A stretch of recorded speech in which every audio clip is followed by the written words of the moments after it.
Okay. Hi. This is so yesterday was like the no makeup, and now we've kind of descended even further. So I am going to just hop on here and quickly read. We're on page 202, talking about the inflating adaptation in the fifth hub, which is creation and communication. So, and my hair is like almost not even toweled off, and the makeup situation. I did put on eyebrows, so we've got that happening. Um, before I jump in, one of the things that I'd wanted to mention, because this is the fifth hub, and we've been talking about the boundary of the fifth hub quite a bit, and as it's been coming up in while we're reading. And I wanted to mention that I went to a concert that was really loud. Like, it was like walking in and it was like, holy shit. Um, and so I got earplugs. I got earplugs because it was immediately like, this is just like way off the charts too loud. Like so loud.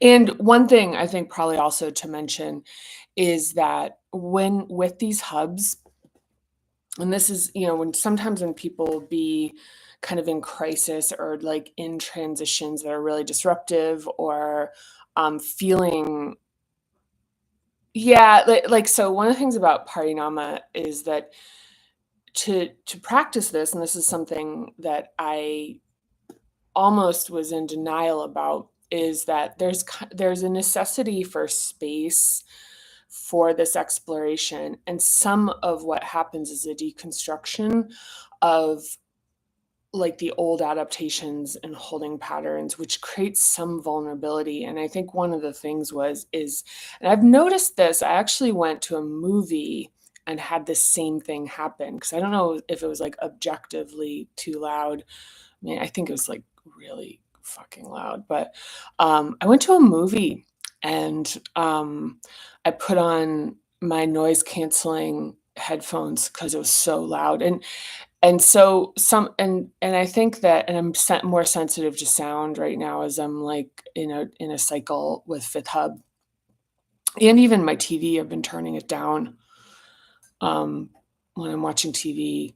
That it's like it feels very loud, even when it's lower than what I used to. And so I'm just putting that out there, not as like this is a fact, but I do like sharing kind of like interesting observations about the practice, because I think it's helpful for us to share with like kind of like, oh, this is something that's arising, is like greater sound sensitivity. So, okay, and to further that was that one of the things was, so I had earplugs in, but I could actually feel the physicality of the sound vibrating, like deeply vibrating my body, like really like, I'd say like to the core. But and I really started to not like it. And this is a good kind of a good example of like these as principles, which is like, well, just leave. But I couldn't leave because I was with somebody, and kind of part of the solidarity of being with them, I did like go kind of find, kind of like separated and got myself a little like out of the noise for a little bit, because it was just like I was really feeling disrupt like it was, let's see, like it was making me uncomfortable. Like I was feeling like the discomfort of it. And so that kind of thing where it's like, yeah, I guess theoretically I could have left the venue and waited outside, and I think maybe that's something that I might consider doing in the future, to be honest. It's like something like you'd think like of like old people doing. It's like uncool. So there's kind of that. But yeah, and the whole day afterwards, which was yesterday, the feeling like of kind of coming back into rhythm with myself. Like, I couldn't really make sense of it, but I was, like, very aware of what the sensation was. It was really exhausting to me, and it felt almost like being sick, and, like, in terms of it just being, like, a drain to my energy, and that I felt like it was almost like I felt like I'd been taken out of my own rhythm, and I was trying to, like, repair and get myself back into kinda, like, my rhythm. 'Cause there felt like this kinda, like, like there's a quality that was really, like, in the subtle body of feeling very, like, kinda, like, disjointed, staticky. So I just yeah, it's just really interesting. I feel it's like I'm back to normal, but I actually felt like yeah, there's a little more to it. I won't get into it 'cause it's probably kinda boring, but, um, yeah, I'd love to hear if you have experiences with this with sound as you get into the fifth hub, um, in this practice. Just trying to think if there's anything else here. Yeah. I mean, I wouldn't have chosen that. It just is and that's something and I guess, like, as a final word on that, that is something that happens with this, which is, like, it's not necessarily, like, choosing the arising, like, aspects that are kind of, um, ascending and elevating and expanding and how that happens. So there, in terms of like the fundamentals and the foundations with this is being able to have that like developing sense of like there's nothing wrong with me. That kind of notion of being on your side and being curious about the and optimistic in a sense, I guess, about like what the process is doing in terms of giving access to more aliveness. Because this isn't about changing yourself. Like this is like, and this is something I've talked to before, but I think I've like another hot take on this here, which is that like this is not about like in terms of the self-help model, this isn't about changing ourselves. And also even like one of the things about the fifth hub, a lot of the adaptations that we have in like if not almost all of them, with a few very, very like a few exceptions, are really about being better at handling um, things we don't like. So it's being better at handling things that are like that take it like yeah that I'm gonna leave it at that. It's and so what we're doing is it's actually like antithetical to the notion of like you need to change and become more improved. It's like it on the surface could look like it's doing the same thing because it's like evaluating and doing work on the self. But one of the things about the like being able to kind of be like, hey, let's drop the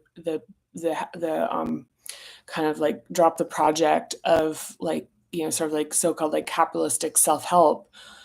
The issue with that, with it's like dropping it, is we still have all the same programming. And so that mechanism of like the reflexes and the belief systems, they'll just kind of continue running. And so, a lot of self-help like kind of lands in the reality notion of, sort of the reflexes inform beliefs and then that informs reality. And then the reality gets projected into the world reflects it back and it kind of tightens the tangle.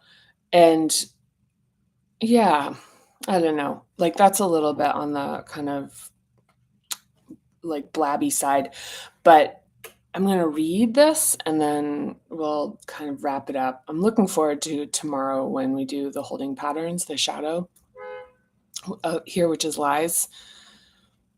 I think this has been for me and for others has been a really revelatory exploration what we get to tomorrow. But for now, we're at inflating, which is at, in the adaptations in terms of how we protect ourselves when there's interruptions to the development of this hub, it's the overcompensation. And So it's either, protect yourself by being quieter and attracting less attention, being less threatening, taking less risks. Yeah, like that's the shrinking, like, because it's a strategy. It's a strategy. It's to, and then the inflating is the opposing side to that, which is the overcompensation, which is becoming more dominating, loud, overbearing, that kind of thing. So we'll talk about, let's talk about it. Look at this like wild hair. It looks like I'm like at the beach and I put a piece of seaweed on my head. Let's pretend that's what I just did. Let's pretend this is a piece of seaweed that I just found on the beach. Oh my God. All right. Yeah. Yeah. That's wild. Okay. Okay. So, inflating. So, an inflated adaptation may encourage a lively conversation, but it quickly becomes evident that contradicting or outshining is not welcomed. So the adaptation may even scoff, undermine, or ignore attempts of others to contribute, using loudness and excessive talking to control people and situations. And the thing here is, like, we see, if you look here, you see how this connects to lower hubs. Like, you can see how this is, connected to all these, the 5, 6, and 7. This adaptation can be a chatterbox, charismatic, and commanding, or a blowhard energy vampire, crowding others out, overpowering them in conversation. So, a characteristic of all adaptations in this hub is that substantive discussions are avoided in exchange for gossip, complaining about people who aren't present, or topics discussed using rehearsed talking points. Yeah, I mean, I don't know, I'm gonna wait to see if this comes up in the writing. The inflating adaptation can be partially difficult because attempts to make communication more collaborative and interesting can be met with resistance. So, let's see. Yeah. One thing I'll point out on this is the writing in this is a little externalized, and I read it as a little bit judgy. It's hard to read this and feel like it's on the side of a person who has an inflating adaptation. It feels very much like this is like judging someone else with one. So I'm going to do some work on that. I'm going to talk to that in a way where we're going to do some shifting away from like this tone in this. So I'm going to read a little bit more. So characteristics of fifth hub inflating adaptation are frequently interrupts excessive talking as a defense mechanism, doesn't want to share the mic, is entertaining and charming, but discourages input or participation from others, tends to be loud, fears losing audience's attention, resents and punishes anyone who undermines or steals their spotlight. I'm going to go back to loud. That's something also that I've been noticing is a thing with like an inflated adaptation. So I want to talk more in a way that is like loses some of the tone in here that I'm not too much of a fan of. So I'm going to read this again. Fears losing audience's attention, resents and punishes anyone who undermines or steals their spotlight, promotes censorship of others when it conflicts with its position.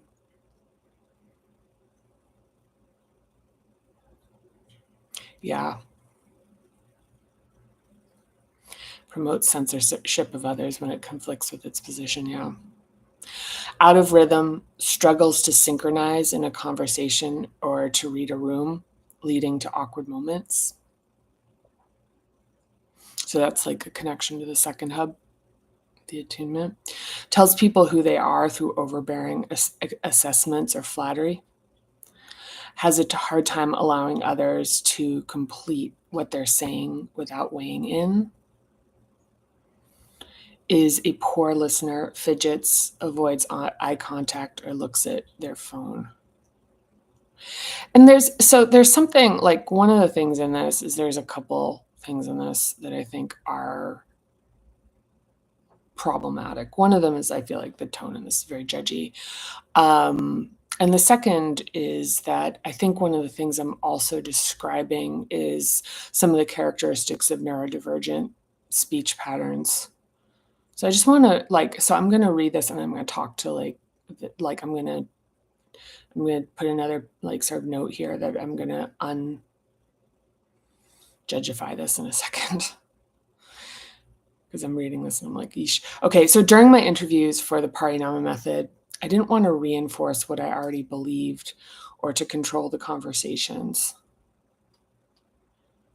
I was looking for my own blind spots, so I developed a practice. I thought of 5 questions to ask and placed 2 conditions on myself.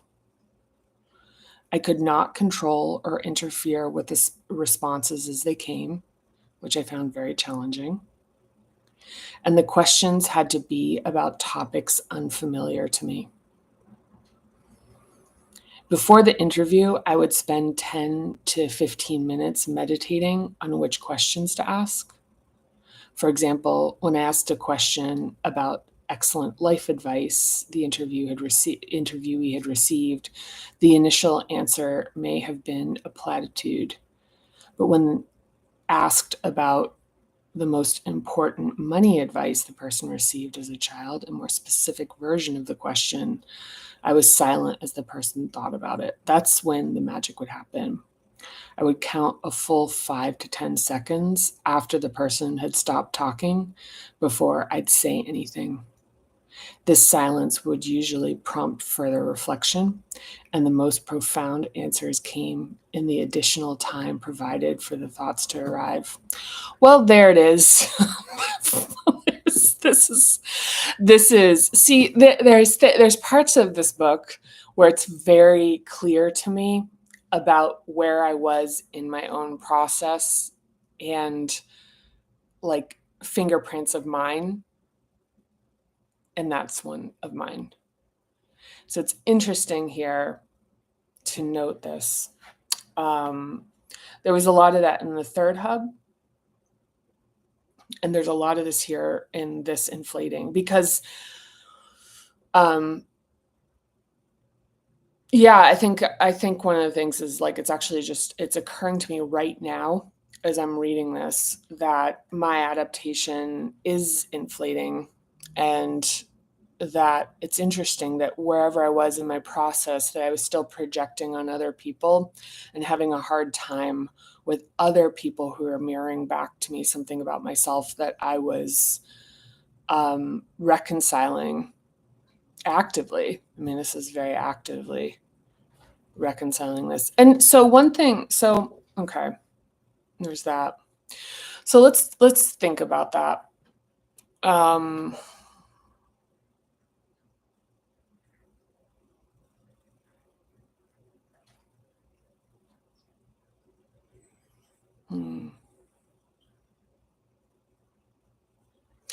Yeah, I think that some of this actually, so I'm going to connect the inflating, this kind of I'm actually this is actually almost too ridiculous the more I'm looking at it. And I'm like, it's like a admission of guilt.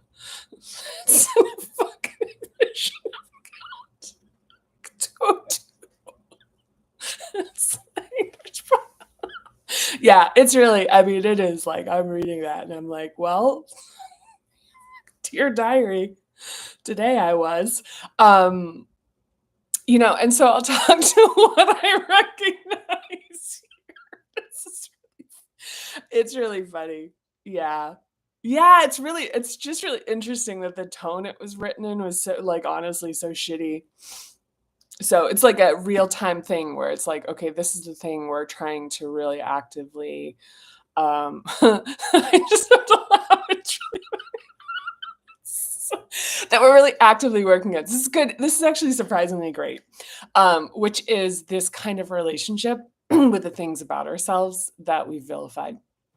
Which is like for me, I see a very clear sort of sea change in this writing, which is like all of a sudden it's very judgmental of this quality. Um, and so I'm gonna look at this differently now.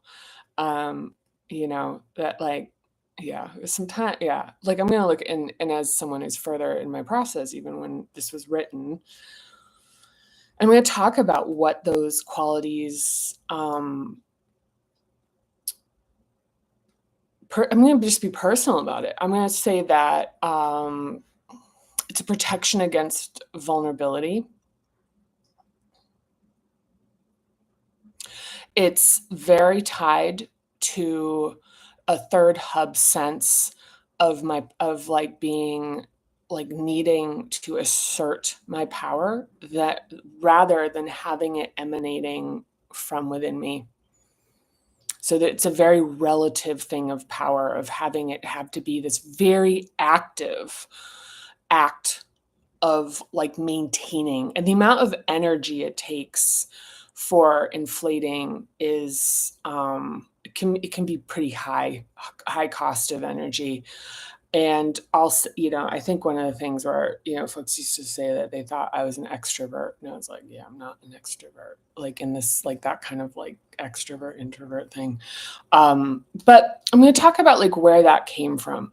I think like so I think that when this quality, when I embodied this adaptation, and once again, as a very like sort of fixed position relative to it being a little more dynamic, because there's a place for this to live. Like there's a place, and I would say the way this is painted, it doesn't do a great job of explaining that, which is like there really is a place for being a charismatic speaker, presenter, like conveying ideas. That's the inflating. That's the version that should. That's like for balancing this, like a little more of that, like because there is this like pretty extraordinary aspect to this, which is like we want to instill in all of us is to have that capacity to actually be able to like speak up and articulate clearly and command a room and gain people's attention. But an inflating adaptation, and when I'm thinking,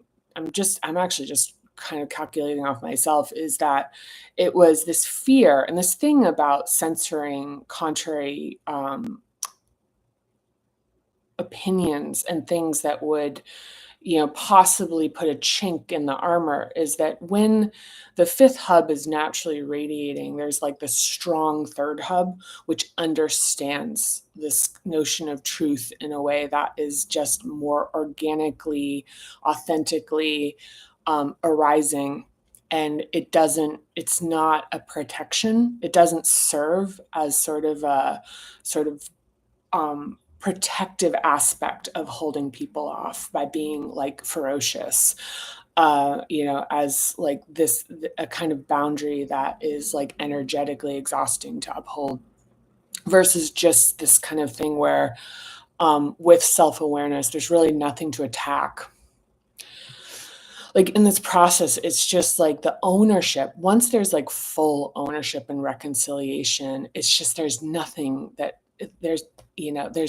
for anyone to get to, because it's kind of like, someone's calling out of something is pretty, lacks, like it's pretty lacking and like one dimensional relative to your own understanding of the arising phenomenon. So it's like, and it's like the sense of humor around it, that it's actually like it's kind of silly and whatever. So yeah, so I would say the inflating adaptation, like in terms of being something that's like a protection, is that it exists as a protection. But I think as like a dynamic feature and function in this hub, is we're talking about the ability to really like to effectively present and articulate. And then on the shrinking side, we're looking at the ability to sit back and observe. Like, so it's like kind of like the more dynamic, being able to sort of, like move in the like in a way that's like like authenticity, integrity. And here, like when they become protections, it's like we're hiding to be safe and we're inflating to like kind of protect and fortify against any incoming like harm, because the thing is like part of the like this as an adaptation is it's like literally pushing out new ideas and notions and assessments and judgments as a protection. That I think that's the I think the like really the more developed exploration of this is not like, that person is like a total asshole. It's like that person who at their core is ultimately like has been hurt. Like it's like there's a hurtness to this, like in terms of like sort of the aristocratic kind of like diplomatic,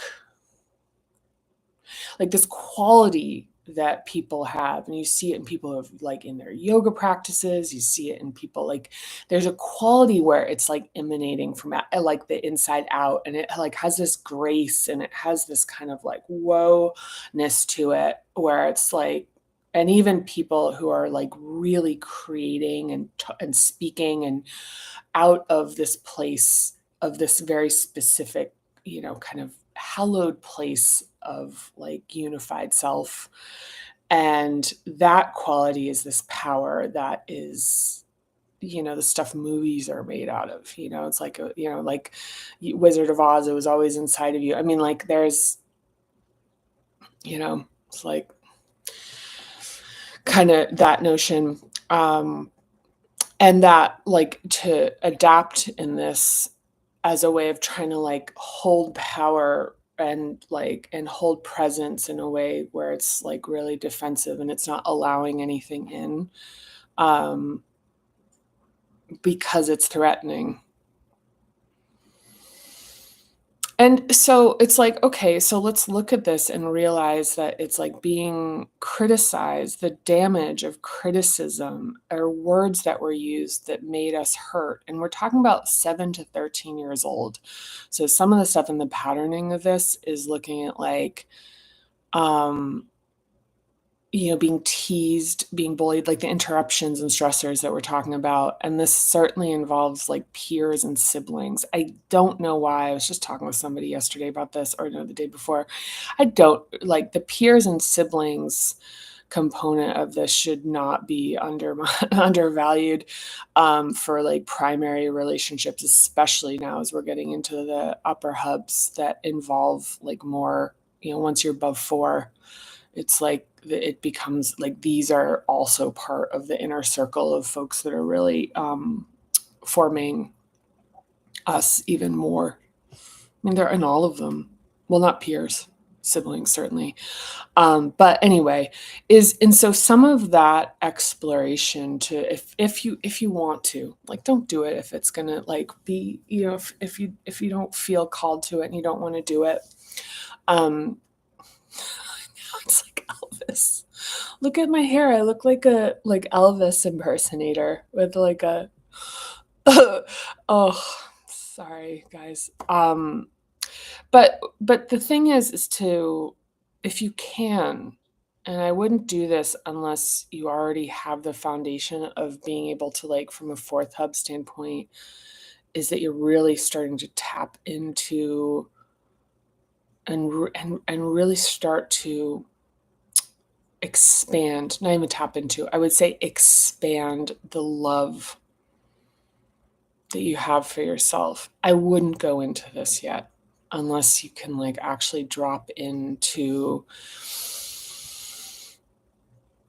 kind of this sort of cherished sense and connection with yourself. I'd kind of wait until like doing another cycle on this, or just put it on pause because it's like just raising the harm of the mean things people have said without these foundations from the earlier hubs, feeling safe, having emotional regulation, feeling our own power, feeling love, that to explore this stuff could actually just be sort of like couldn't tighten the tangle even more because it just feels like there's more of the kind of meanness arising.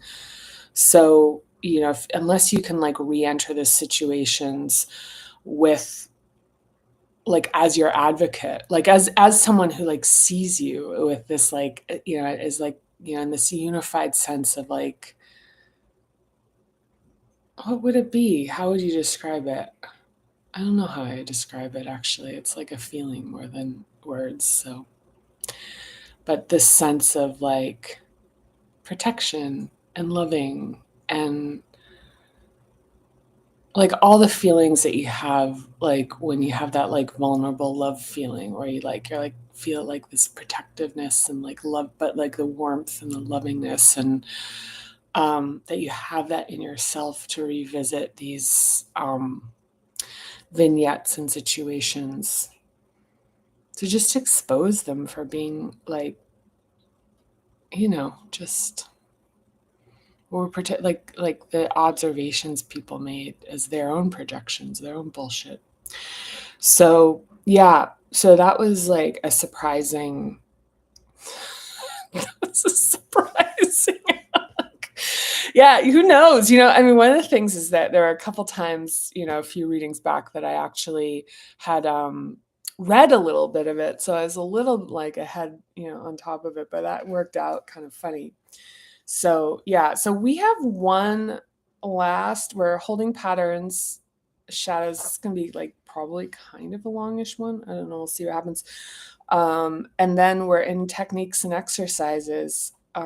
So moving right along, we're at page, we're to page 203. So anyhow, that is all for me today. And I just want to say thank you. Thank you. Thank you for watching and hopefully maybe even laughing along.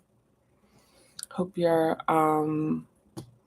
yeah, I hope your week's going well. And any comments I'll answer. Again, I'll say that if there's anything that's coming up like that you want to just sort of like share with me, just as like just like that feeling of wanting to be like, hey, this thing, like, just in connection with another human being. Either reach out to me if you know me personally through like whatever, or the Parinama method on Instagram. You can direct message me, and and I'll appreciate that. But any comments on here, I'll respond to. And yeah, I think that's it for today. I appreciate you so much, and I will see you next time.